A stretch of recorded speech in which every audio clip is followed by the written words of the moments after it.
今回は新年キャンペーン中間のアップデート情報をご紹介していくぜ。新年キャンペーンの新しい情報助かりますよ。今週の福袋お祈りの詳細も気になっていたので楽しみだ。他にもこれは急いでやった方がいいものも紹介していくので最後まで見ていってくれ。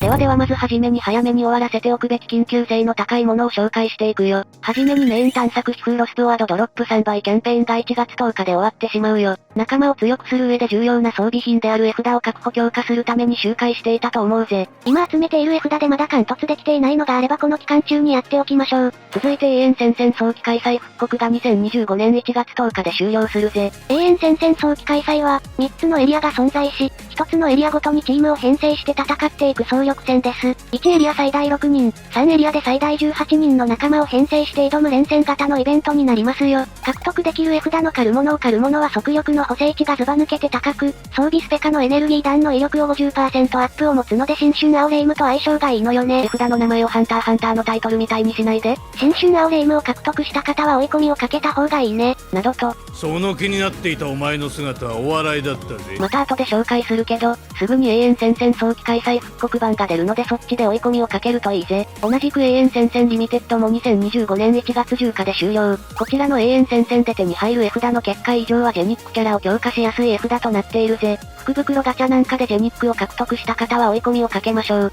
続いて白霊レイム CF1 シャープと霧雨マリサ CZ1 シャープの体験探索が17日に終了。こちらは全ての強化を完了した状態の新年キャラがゲストとして登場し、強さを体験できるクエストですよ。別に体験なんてしなくても、と思うがめちゃくちゃ簡単なクエストをクリアするだけで風結晶がもらえれるんで必ずやっておこう。開始日時は2025年1月1日で終了日時は2025年1月17日までとなってあと1週間ほどなのでやっていなかった方は今のうちにやっておきましょう。続いてキック新春アオレイムとベニマリサが出るお祈りガチャが1月17日に終了だぜ。とにかく今回の記念はちゃんとした記念キャラで非常に強力。アオレイムとベニマリサというロスワの顔の新春バージョンだけあり性能のレベルが違ったね。前回紹介したように特にマリサは最強クラスとかではなく、白フェスを除けばナンバーワンクラスの性能なので必ずゲットしたいところだ。最近は日替わり復刻も少し古めのキャラを対象にし始めているから今のうちになのよね。現在同じくダメージ増加を持つ桜小石が出ているがマリサを優先して飛行。同じように桜小石ちゃんのガチャも1月17日に終了するぜ。桜小石はめちゃくちゃに優秀なので、もし新春キャラを獲得できたら引いてもいいと思うぜ。ただ後で紹介するけど、レリック白蓮がぶっ壊れで出す可能性が高いのでまず1月10日に白蓮の性能を見てから決めるといいと思うぜ。桜小石は多分次回の日替わり復刻で出す可能性が高いので後回しでもいいしね。そして非常に豪華な報酬が獲得できる年始参り片白キャンペーンが行われているぜ。こちらはなんと課題を達成することで全クラスの片白を獲得することができるキャンペーンだぜ。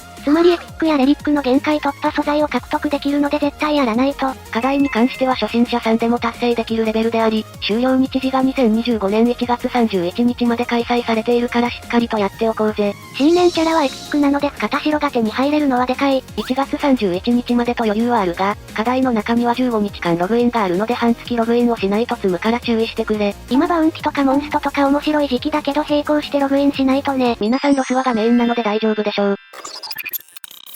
ではここからはアップデート情報を紹介していくよ。寺子屋経験値3倍キャンペーンが開始されるぜ。このキャンペーンは期間中、寺子屋によって手に入る仲間経験値が3倍になります。ゲームをプレイしていない間も、仲間をがっつりレベルアップできるのでしていきましょう。続いて復刻イベント半楽のミクロファンタジア短縮版が開催されるよ。開始日時は2025年1月10日メンテナンス後で終了日時は2025年1月17日までだぜ。今回は、初日から全てのストーリー難易度 EX が解放された状態で開催されるよ。短縮版なので片白などはないけど、一片白や仲間確定宿死も獲得できるのである程度回っておくといいですよ。今回の周回ステージおすすめは第4編道具は正しく使いましょうと第5編白い猫を追いかけてと第8編大きな湖は危険がいっぱいのどれかに回っておくといいよ。こちらは1ウェーブのゲージなしなので速攻で倒せれるぜ。ちなみにこの中でおすすめは第4編道具は正しく使いましょうが楽だけど、どっちかについては自分の巻物の少なさで判断するといいよ。私なら破壊式に使う蛇の巻物が減っているので蛇の巻物がドロップするところに行くぜ。なるほど、他のドロップするアイテムを見て場所を変更するといいのね。このイベントで手に入る絵札の星5地霊殿、午後のひとときはそこまで汎用性は高くないので特に周回はしなくてもいいぜ。長期イベントと並行になるがイベントに参加していこう。う。ちなみにイベントに合わせてイベントシーズナルパックも登場するよ。お得なパックではあるものの今やっているお正月パックの方がお得だと思うのでそちらの方がおすすめかな。長期イベント年越しボヤージュ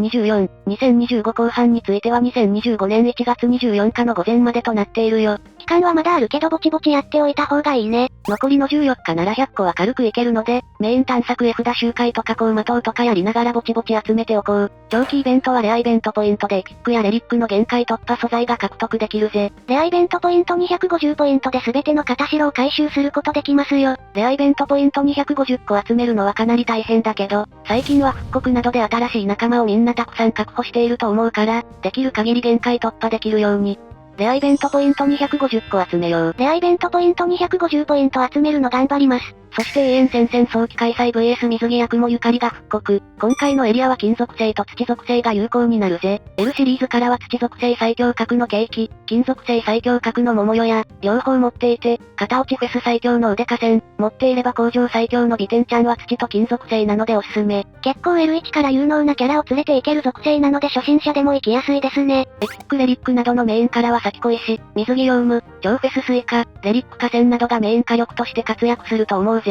持っていれば白フェスかなこ様がぶっ壊してくれるよ。1年ほどで大きく変わってますね。私も2025年は大きく変わろうと思います。悪い方向に変わってますよ。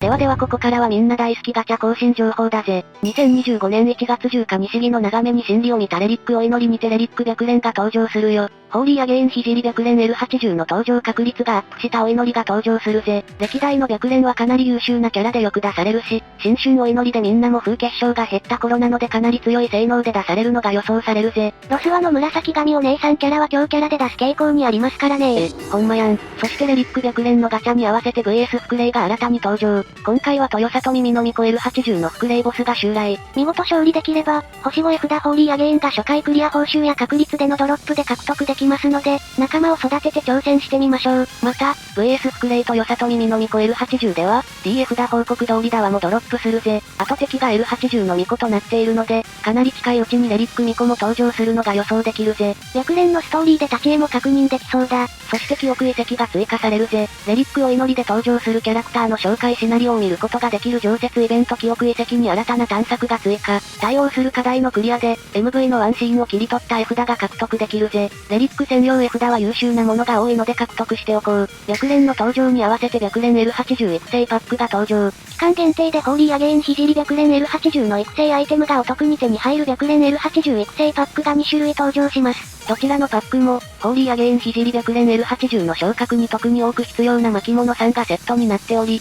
同キャラクターの育成に特化。特に玉片白パックには、限界突破に必要な玉片白も封入されているので大変お得となっているぜ。気になる方は確認しておこう。続いて降臨堂ルーレットが開催中。無料でつけて工場キャラに加えて A シリーズの通常フェス弦、超フェス弦も入手可能な上に毎日10連以上が確定といううますぎるガチャですよ。ラインナップは2022年6月末までに終了したお祈りで登場した古いフェス限定超フェス限定キャラクターなので、現在バチバチに使えるキャラはかなり少ないので、気楽に回していいぜ。ほぼ割り符のためのガチャですな。気をつけてほしいのが、ガチャの引き忘れだな。ガチャは引き継がれないのでしっかり早めに回しておこう。結構100連ガチャで引き忘れる人も多いので注意です。そして今年も1年に一度だけ引ける福袋ガチャが更新。このお祈りでは神結晶でしか引けないが、各コレクションにはキャラ6人が指定されており、10連目でそのうちの誰か1人が確定で排出されるぜ。こちらのガチャは期間中はお一人様1回限りで、神結晶600個で10回の一括お祈りが行えれるぜ。やっぱりかなりお得なので1回しかダメなのね。だからやはりできるだけ外れ枠を避けた方がいいな。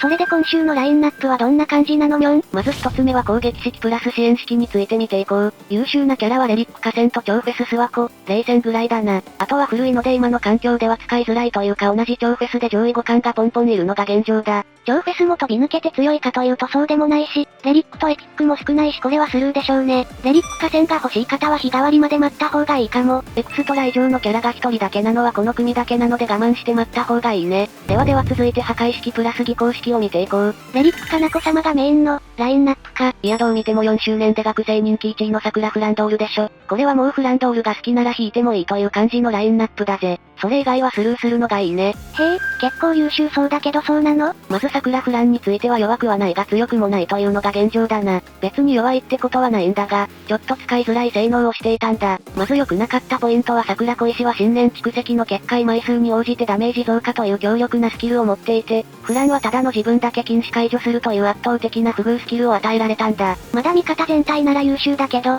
自身だけ禁止解除しても何の意味もないもんね。一人で攻撃しても意味ないからな。なのでこれがあまりにも使いづらいポイントの一つ。二つ目は陽光アタッカーなのに燃焼ブレイクを得意とすること。燃焼は延期を下げる効果があるので陽気とは噛み合わないのよね。陽光は陽気を下げる毒切りじゃないとダメだったんだ。陰光だったらもっと価値があったかも。という感じで、一般的には無理して引かなくていいという感じだな。レリック枠のかなこ様も有能ではあるけどこちらもここで引くほどではないね。日替わりで天井まで行ったのでついでに引いておくかぐらいの感じのキャラだ。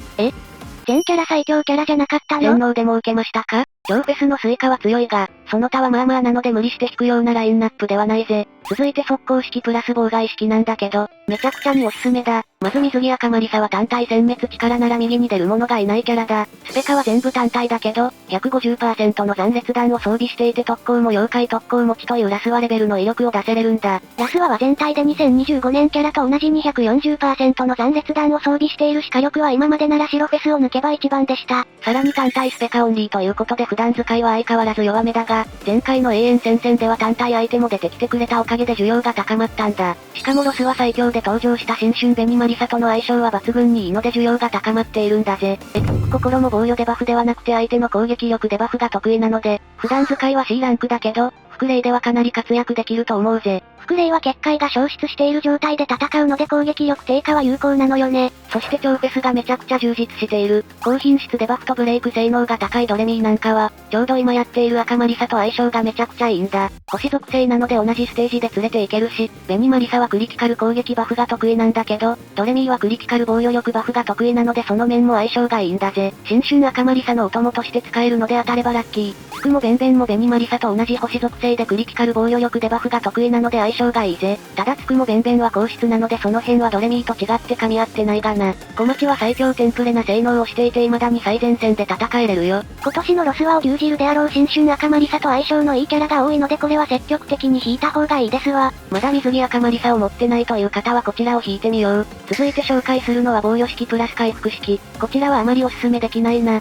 パチュリーは2倍ダメージ増加を持っていてかなり優秀だけど、レリックもこうはそこまで強くはないね。超フェスもそこそこって感じで、フェス弦がひょっこり入っているしな。確かにここは無理して引くところではなさそうだ。ラストは技巧式プラス速攻式。このラインナップはちょっと古めなキャラが多いラインナップだな。正直言ってパッと見ただけでも引くべきじゃないってわかるよ。まずエピック白小石は火力は結構出せるんだけど、もうすでに上位互換はいっぱいいるしわざわざ引くまでもないね。もう時代はランク2を持っていて当たり前。1ターンでスキル発動やダメージ増加を持っている時代ですからね。エピック水着レイムもやはり古めのエピックなので上位互換が多い。似たような性能の超フェス白蓮の方が強いレベルだからね。取り巻きもフェスが2人に古すぎる超フェスが1人。さすがに引く理由がないな。結果、今週引くなら速攻式プラス妨害式だぜ。こちらは私も引かせていただきます。今紹介した詳細をもとに今週のラインナップを引くかどうか検討してみてくれよな。さて、以上が今週のアップデ情報だぜ。終わるものも多いけど、また新たなコンテンツが増えたのでさらに楽しめそうでした。視聴者さんはレリック白蓮は引く予定かコメントで教えてくださいね。また新春ガチャ動画も紹介しているから良ければ見に行ってみてね。それではここまでご視聴ありがとうございました。